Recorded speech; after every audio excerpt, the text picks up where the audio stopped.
What's up everyone, it's Bucky and welcome to your 10th C tutorial. And in this tutorial I'm going to be talking to you guys about something called logical operators. Now what a logical operator lets you do is make a complex condition or a complex test. In our last tutorials we learned that we can make a test using if number is less than 40, and this was just a simple one test that you could use. But say you wanted to test multiple things in the same if statement. Well, in this tutorial I'm going to be teaching you guys how to use or how to do just that, and by the end of the tutorial you're going to see how useful it really is. So the first thing we need to do is get two variables. I'm going to make mine int eyes in yeah, that's all we need right now. And let's put int toes. Next, let's set them equal to a value, or actually let's have the user enter a value. So let's put printf enter number of eyes and toes, and there we go, right there. I guess that's all we need. And then this will pop up a prompt, and then on the next line let's give them a way that they can actually enter that if we're gonna tell them to enter it. Let's put %d. We're gonna have two variables. The first one is ampersand eyes, the second one is ampersand toes, and this is gonna give you whatever values you entered are gonna be stored in eyes and toes. You should know that already from my last tutorial. Next, let's get to what we've been waiting for this tutorial, our logical operators. You make an if statement, and in the last tutorials we could test one thing, like if eyes is exactly equal to 2, or we could test something like if toes is exactly equal to 10. But let's say we only want to execute a block of code if if both of these are true. So anytime you want to make sure that two test conditions are true, you add two ampersands in between them. Two ampersands in between two separate tests means and this means test this and test this. If they're both true, and only if both of them are true, then we want you to execute this block of code. And what block of code, you might ask?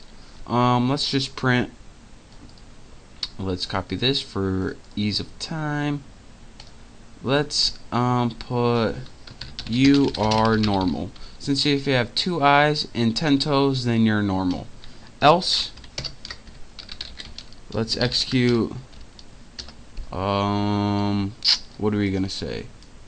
Copy, paste. That's right. What are we gonna write? You are weird. And I apologize to people without 2 eyes and 10 toes, but this is just for ease of programming.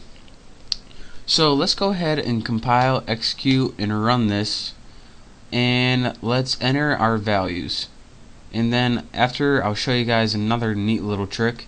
Enter number of your eyes and toes. So 2 eyes, enter, 10 toes, enter, you are normal. Since it checked this test right here and it checked this test right here, and since both of them were true, it said you are normal. But what if you enter only and one of them are true and the other is false? What if you enter 2 for eyes and 9 for toes? Well, let me show you. 2 for eyes, 9 for toes. Since both of those test conditions aren't true, it went to the default else statement and said you are weird. Now again, as I told you, 2 ampersands or and signs means that only execute this code if both of the conditions or all of the conditions are true. There's also another neat little thing called a logical OR, and this is 2 little straight up and down lines. And as you can see, this is the line. If you hold in shift, it's that little key above enter on your keyboard if you're using a regular keyboard. And 2 little up and down lines means OR. And what OR is means if this one or this one is true, unlike 2 little and signs where both of them has to be true, only one of these things has to be true for this code to run. Or if they are both true, it'll run. But if they're both false, then it won't run at all. So you can either enter 2 in 10, or you can enter anything in 10, 2 in anything. But if you don't enter 10 for this one, or you don't enter 2 for eyes, then it won't execute. So let me compile and run this, and I'll show you guys what I'm actually talking about. Remember in our AND statement, when we entered 2 for eyes and 9 for toes, it was false. But if we enter 2 and 9, once you press enter, as long as one of them is true, it should say you are normal. And the only way that your OR statement is going to be false and not going to run this, if you enter a number for eyes that isn't 2, like 4, and you enter a number for toes that isn't 10, like 13, and it says you are weird. So again, to reiterate one last time, 2 AND signs test all the conditions, and if they're all true, it runs a block of code. An OR sign looks for only one condition, and as long as one of these tests is true, it's going to run that block of code. And this is real useful when you're testing multiple conditions and looking for many things that you want to find true, or looking for just one thing you want to find true, and it helps condense your code. And we're going to be using this a lot later on, so make sure that you learn it.